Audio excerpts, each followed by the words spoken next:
আরে কার্তিক, সাইজ তো মন্দ নয়, তা দরটা কত হাঁকছো শুনি?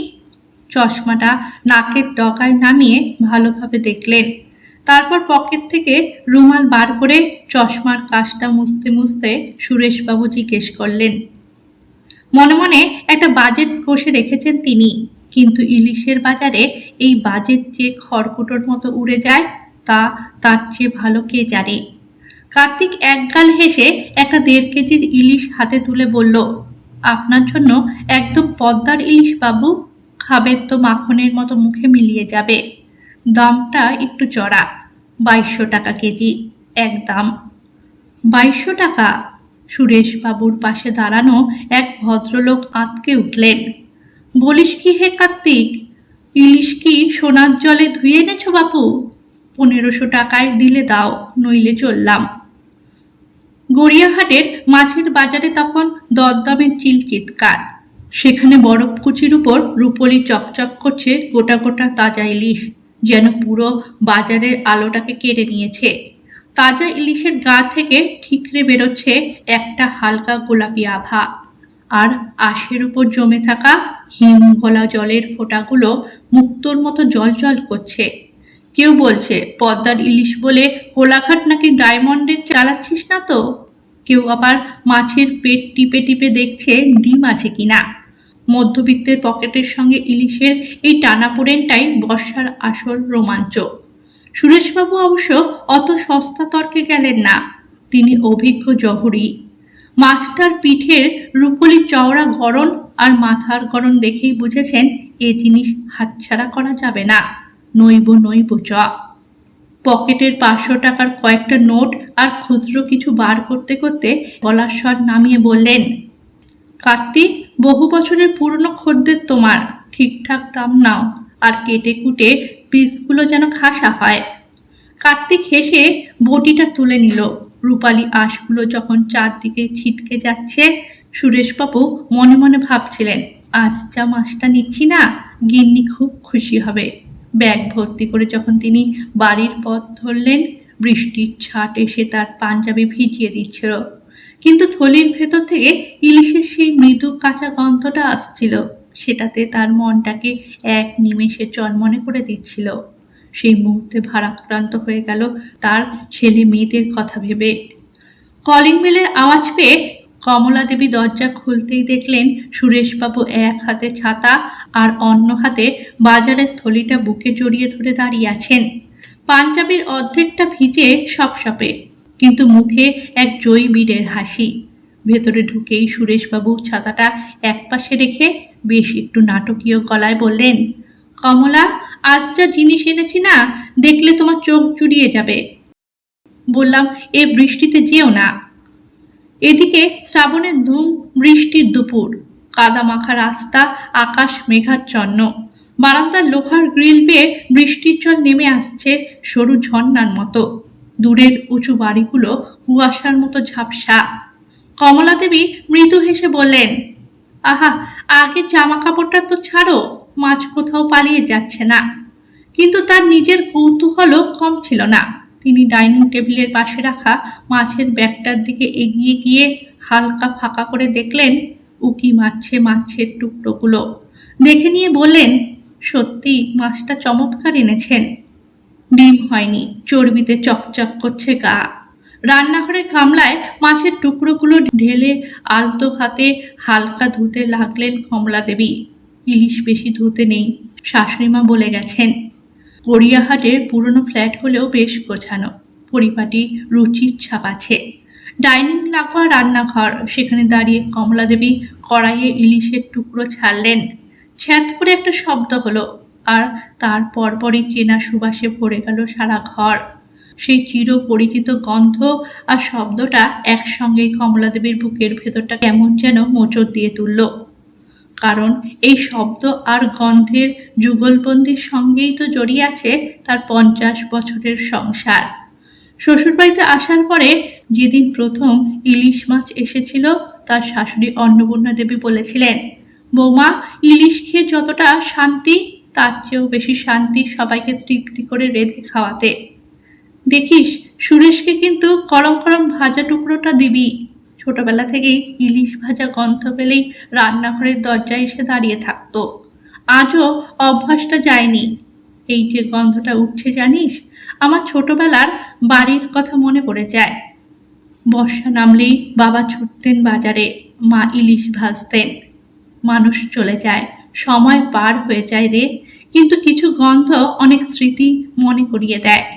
বলে আঁচল দিয়ে চোখটা মুছতে মুছতে বললেন, মা বাবার কথা মনে পড়ে গেল রে, কি ভালো ছিল এই সময়টা। জানিস বৌমা, বিয়ের পরে তো শ্বশুর বাজার থেকে ইলিশ আনলে আমি সারাদিনটা কি খুশি না থাকতাম। মনে হতো আজ সবাই একসঙ্গে একটু বেশি সময় ধরে খাবো। বেশি সময় ধরে খাওয়া মানেই গল্প। চাল নিতাম বেশি, ইলিশ মাছ ভাজা, মাছের ডিম গরম গরম, তেল দিয়ে লঙ্কা মেখেই অর্ধেক থালা ভাত খাওয়া হয়ে যেত সবার।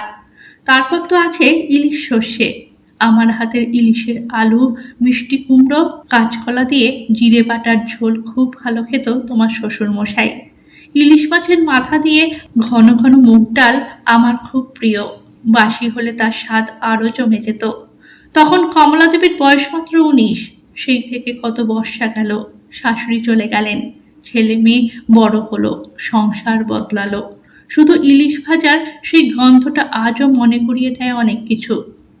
আজ রান্নাঘরের বাইরে দাঁড়িয়ে, মা একটা টুকরো দাও না বলে চেঁচিয়ে ওঠারও কেউ নেই। ডাইনিং টেবিলে বসে সুরেশবাবু খবরের কাগজ খুলেছিলেন, কিন্তু পড়ছিলেন না মন দিয়ে। চোখ বারবার চলে যাচ্ছিল রান্নাঘরের দিকে। কমলা, সত্যি মাছটা খুব ভালো এনেছি মনে হচ্ছে। কমলা দেবী মৃদু হেসে বললেন, হ্যাঁ, অনেকদিন পর এমন মাছ, গন্ধটা বেশ ভালো বেরিয়েছে। তারপর একটু থেমে যোগ করলেন, অনেক থাকলে এখনই 3বার এসে দেখে যেত রান্না হয়েছে কিনা।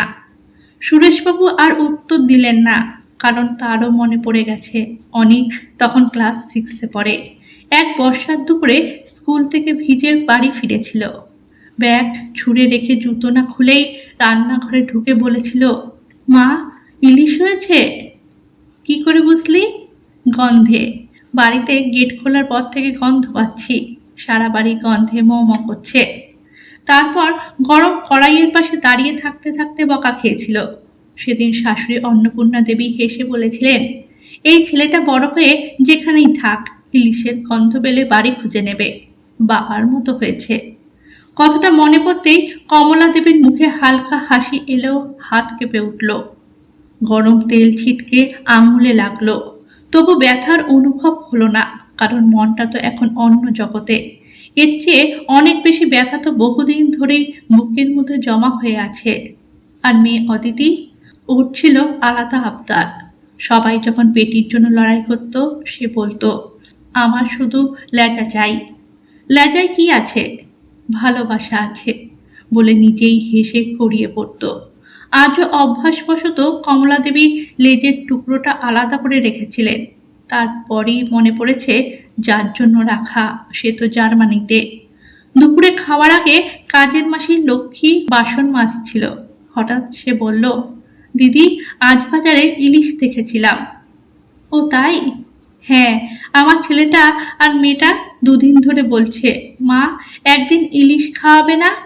কিন্তু ওই মাছের দাম শুনে তো মাথা ঘুরে যায়। কথাটা বলার সময় লক্ষ্মী হেসেছিল, হাসিটা বড্ড ম্লান। কমলা দেবী বুঝেছিলেন এই হাসির আড়ালে কতটা অসহায়তা লুকিয়ে আছে। সন্তানের মুখের দিকে তাকিয়ে তাদের মুখে তাদের প্রিয় খাবার না তুলে দিতে পারার কষ্ট যে কি, সেটা একমাত্র মাই বোঝে। কমলা দেবী আর এক মুহূর্ত ভাবেননি। 4টে ভালো বড় টুকরো আলাদা করে লক্ষ্মীর হাতে দিয়ে বললেন, নিয়ে যা, আজ ছেলে মেয়েদের খাওয়াস, তুইও খাস। লক্ষ্মী অবাক হয়ে তাকিয়েছিল কমলা দেবীর দিকে। দিদি, এত দামি মাছ? দামের কথা তোকে ভাবতে হবে না রে, বাচ্চাদের জন্য। মুখে হাসি ফুটবে, আমি বুঝি রে। লক্ষ্মীর চোখ ভিজে উঠেছিল। সে চলে যাবার পরও অনেকক্ষণ দরজার দিকে তাকিয়েছিলেন কমলা দেবী। খাওয়ার সময় সুরেশবাবুর চোখ পড়ল মাছের বাটিতে। আরে, মাছ তো কম দেখছি। কমলা দেবী সব বললেন। চুপচাপ শুনে সুরেশবাবু বললেন, তুমি একদম ঠিক কাজ করেছ। কমলাদেবী দীর্ঘশ্বাস ফেললেন। জানো, ওর কথা শুনে মনে হচ্ছিল আমার যেমন অনিক আর অদিতির জন্য মন কেমন করছে, ওরও তো ঠিক তেমনই লাগছে। ওরা কাছে নেই, খাওয়াতে পারছি না, আর ও পয়সার অভাবে পাচ্ছে না গো। হ্যাঁ, কিন্তু লক্ষ্মীর ছেলেমেয়েগুলো তো খেতে পারবে। ভাবলাম যাক, ওদের মুখে হাসি ফুটুক। তারপর মৃদু হেসে বললেন, সত্যি বলতে কি, মাছের টুকরোগুলো যেন অনিক আর অদিতির কাছেই যেন পাঠালাম। বিদেশে ওরা মাছ পায় বলছিল, তবে সেই আমাদের দেশের মতন স্বাদ নেই। সুরেশবাবু বললেন, এই যে লেজাটা কার জন্য রেখেছ অনু? তুমি তো লেজা খাও না। যার জন্য আলাদা রাখা সে তো জার্মানিতে, হাজার হাজার মাইল দূরে। খেতে বসার পরও স্বামী স্ত্রী দুজনের কেউ তেমন কথা বলছিলেন না। টেবিলে সর্ষে ইলিশ, ইলিশ ভাজা, মাছের তেল, এছাড়া আছে শাক আর আমের চাটনি। মাথাটা রেখে দেওয়া হয়েছে, ডাল আর ছেচকি হবে। সবাই আছে, শুধু চারজনের বদলে দুটো প্লেট। সুরেশবাবু এক টুকরো মুখে দিয়ে বললেন, কমলা, আজ মাছটা কেমন যেন নোনতা লাগছে। কমলা দেবী জানলার দিকে তাকালেন। বাইরে বৃষ্টি পড়ছে, ভেতরে তার চোখও ভিজে গেছে নোনা জলে। কমলা দেবী খেতে খেতে বললেন, মাছের নুন নয় গো, মনে হয় চোখের জল মিশে গেছে। তারপর হঠাৎ তিনি উঠে গেলেন। আলমারি খুলে একটা পুরনো স্টিলের ওপরের কারুকার্য করা একটা বাক্স বের করলেন। সুরেশবাবু অবাক, ওটা কি? বাক্সের ভেতর থেকে বেরিয়ে এলো কিছু পুরনো ছবি। একটায় অনিক মুখে ভাত মেখে বসে আছে, একটায় অদিতির হাতে ইলিশের লেজা, আর একটায় অন্নপূর্ণা দেবী রান্নাঘরে বসে কাটা বেছে দিচ্ছেন। ছবিগুলো দেখে সুরেশবাবুর গলাও ভারী হয়ে এলো। আরে, এখানে কেউ রাখে ছবিগুলো? ওই বড় অ্যালবামে তো রাখতে পারতে। কমলা দেবী কথাটা এড়িয়ে এক মনে ছবিগুলোর দিকে তাকিয়ে স্মৃতি রোমন্থন করতে লাগলেন। পরম মমতায় ছবিগুলোতে হাত বোলাতে লাগলেন। মা থাকলে আজ কি বলতেন জানো? কমলা দেবী মৃদু হেসে বলতেন মাছটা ফ্রিজে রেখে দাও, বাচ্চারা এলে খাবে। আগে আমাদের ওপার বাংলা থেকে পদ্মার ইলিশ আসতো, ডানোর দুধের কৌটো করে। সেই মাছের যে কি স্বাদ, পিসি মাসি মামারা এলেই নিয়ে আসতো। কত বছর আগের কথা, আমি তখন অনেক ছোট। ঠিক তখনই ভিডিও কল, অনেকের ভিডিও কল। কিছুক্ষণ পর অদ্বিতীয় যোগ দিল। স্ক্রিনে চারজন মুখ, সবাই মুখে হাসি নিয়ে যোগ দিল। অনেক হঠাৎ বলল, মা, আজ কি রান্না হয়েছে? অন্নপূর্ণা দেবী বাটিতে রাখা ইলিশ সর্ষেটা এগিয়ে দিলেন। মনটা কেমন যেন করায়, কথা বলতে পারলেন না। সুরেশবাবু বললেন, এই তোদের কথাই হচ্ছিল রে। ওয়াও, ইলিশ! অনেক চেঁচিয়ে উঠল। জানো, আজ অফিস থেকে ফেরার পথে একটা মাছের দোকান দেখলাম। হঠাৎ তোমার হাতের মাছ রান্নার গন্ধ মনে পড়ে গেল, বিশেষ করে ইলিশ। কবে যে খাবো মা, খুব মিস করছি। অদিতি বলল, আর আমি আজ সহকর্মীদের বলছিলাম, পৃথিবীর সেরা খাবার কি জানো? আমার মায়ের ইলিশের সর্ষে ঝোল ভাজা। দেখো, জিভে জল আসছে। কথাটা শুনে কমলা দেবীর চোখ ভিজে গেল। কিছুক্ষণ পরে অদিতি বলল, মা, তুমি কি এখনো আমাদের জন্য আলাদা করে টুকরো রাখো? প্রশ্নটা শুনে কমলা দেবী চুপ, সুরেশবাবুও চুপ। সুরেশবাবুর মুখটা শুকিয়ে গেল, কারণ উত্তরটা দুজনেই জানেন। আজও মাছের সেরা টুকরোগুলো আগে আলাদা করে রাখা হয় অজান্তেই। তারপর মনে পড়ে, যাদের জন্য রাখা তারা তো বাড়িতে নেই। তখন সেই টুকরোগুলোই আবার ভারী মন নিয়ে নিজেদের প্লেটে তুলে নিতে হয়। এটাই সবচেয়ে কষ্টের, খাওয়াতে না পারার কষ্ট। সেদিন খাবার শেষ হলেও টেবিল ছাড়তে পারেননি কমলা দেবী। একটা মাছের কাঁটা হাতে নিয়ে অনেকক্ষণ বসেছিলেন। মনে হচ্ছিল এই কাঁটার মতোই কত স্মৃতি গলায় আটকে আছে, বেরোয় না, আবার গিলেও ফেলা যায় না।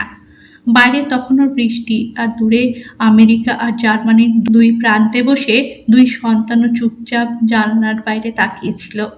সবার সামনে আলাদা আকাশ, আলাদা দেশ, আলাদা সময়, কিন্তু সবার মনেই ভাসছিল একটাই সুবাস, মায়ের হাতের ইলিশ রান্নার গন্ধ। এমন এক টান যা হাজার মাইল দূর থেকেও সন্তানকে ঘরের কথা মনে করিয়ে দেয়। সেই টান ভোলার নয়, কারণ ইলিশের স্বাদ জিভে থাকে কিছুক্ষণ, কিন্তু পরিবারের ভালোবাসার স্বাদ থেকে যায় সারা জীবন।